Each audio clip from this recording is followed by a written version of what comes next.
الحمدللہ وکفا وسلام علی عبادہ الذین اصطفیٰ اما بعد۔ معزز سامعین و ناظرین، آج کی ویڈیو میں ہم آپ کو بتائیں گے کہ وہ کون سے 3 انعامات ہیں جو بیٹی کی پیدائش پر اللہ تبارک و تعالی والدین کو عطا فرماتے ہیں۔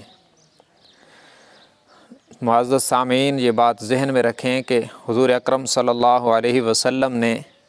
بیٹی کی ولادت اور اس کی اچھی تربیت پر ماں باپ کے لیے 3 انعامات کا اعلان فرمایا، اور حضور کی مبارک زبان سے اعلان حقیقت میں اللہ کی طرف سے اعلان سمجھا جاتا ہے۔ پہلا انعام، عن عائشہ رضی اللہ تعالی عنہا قالت قال رسول اللہ صلی اللہ علیہ وسلم من ابتلی بشیء من البنات فصبر علیہن کن لہ حجابا من النار۔ حضرت عائشہ رضی اللہ تعالی عنہ سے روایت ہے، وہ فرماتی ہیں کہ جناب نبی مکرم صلی اللہ علیہ وسلم نے فرمایا، جس شخص کو بیٹیوں کی وجہ سے آزمائش میں مبتلا کیا گیا اور اس نے اس پر صبر کیا تو یہ بیٹیاں قیامت کے دن اس شخص کے لیے جہنم سے آڑ بن جائیں گی، جہنم سے ڈھال بن جائیں گی۔ یعنی ماں باپ کے ہاں جب بیٹی پیدا ہوتی ہے تو ماں کو بھی متہم کیا جاتا ہے اور طرح طرح کی اس پر باتیں کسی جاتی ہیں، اور باپ کو بھی ہمارے معاشرے میں کہا جاتا ہے اس کی بیٹی پیدا ہوئی، تو اس آزمائش پر اگر صبر کر لے تو اللہ کے نبی نے فرمایا کہ یہ بیٹیاں قیامت کے دن اس کے لیے جہنم سے بچنے کا ذریعہ بنیں گی۔ قال النبی صلی اللہ علیہ وسلم من کان لہ انثی فلم یعدھا ولم یہنھا ولم یؤثر ولدہ علیہا فلہ الجنہ۔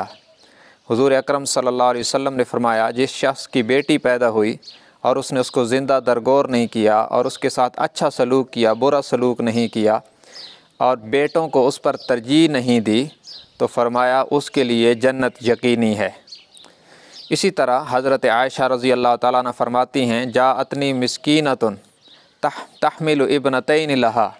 کہ میرے پاس ایک غریب مسکین عورت آئی اور اس نے ساتھ 2 چھوٹی چھوٹی بچیاں بھی اٹھا رکھی تھیں۔ حضرت عائشہ فرماتی ہیں میں نے ان کو 3 کھجوریں دی، تو اس عورت نے ایک ایک کھجور ایک ایک بیٹی کو دے دی، اور ایک کھجور کھانے کے لیے اپنے منہ کی طرف اٹھائی تو ان بیٹیوں نے اپنے حصے کی کھجوریں کھا کر وہ کھجور بھی مانگی، تو اس عورت نے اس کھجور کے 2 ٹکڑے کیے اور اپنی بیٹیوں کو کھلا دی اور کچھ نہیں کھایا، خود کچھ نہیں کھایا۔ حضرت عائشہ فرماتی ہیں مجھے بڑا تعجب ہوا، حضور صلی اللہ علیہ وسلم جب تشریف لائے تو میں نے سارا واقعہ عرض کیا۔ آپ نے فرمایا ان اللہ قد اوجب لہا بہ الجنہ،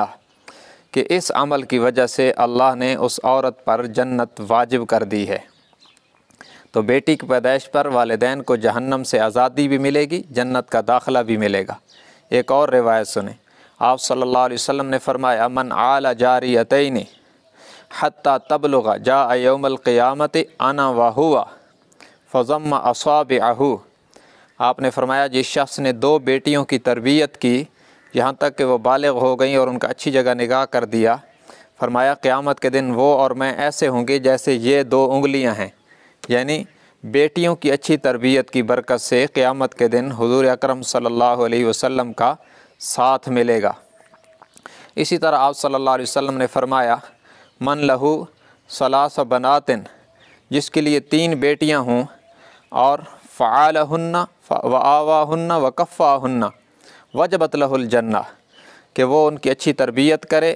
ان کو اچھی رہائش دے اور ان کی ضروریات کو پورا کرے، تو فرمایا اس شخص پر جنت واجب ہو گئی۔ صحابہ کہتے ہیں قلنا وسنتین قال وسنتین، ہم نے عرض کیا کہ 2 کے بارے میں بھی یہ بشارت ہے، تو آپ صلی اللہ علیہ وسلم نے فرمایا 2 کے بارے میں یہی بشارت ہے۔ پھر قلنا وواحدۃ قال وواحدۃ، ہم نے عرض کیا کہ 1 بیٹی کی تربیت پر بھی یہ بشارت ہے، تو آپ نے فرمایا ہاں 1 بیٹی کی تربیت پر بھی یہ بشارت ہے۔ تو گویا بیٹی کی ولادت اور اس کی اچھی تربیت کے صدقے میں جہنم سے آزادی ملے گی، جنت کا داخلہ ملے گا، اور قیامت کے دن حضور اکرم صلی اللہ علیہ وسلم کا ساتھ ملے گا۔ اللہ تبارک و تعالی ہمیں بیٹیوں کی قدردانی کی توفیق عطا فرمائے۔ وآخر دعوانا ان الحمد للہ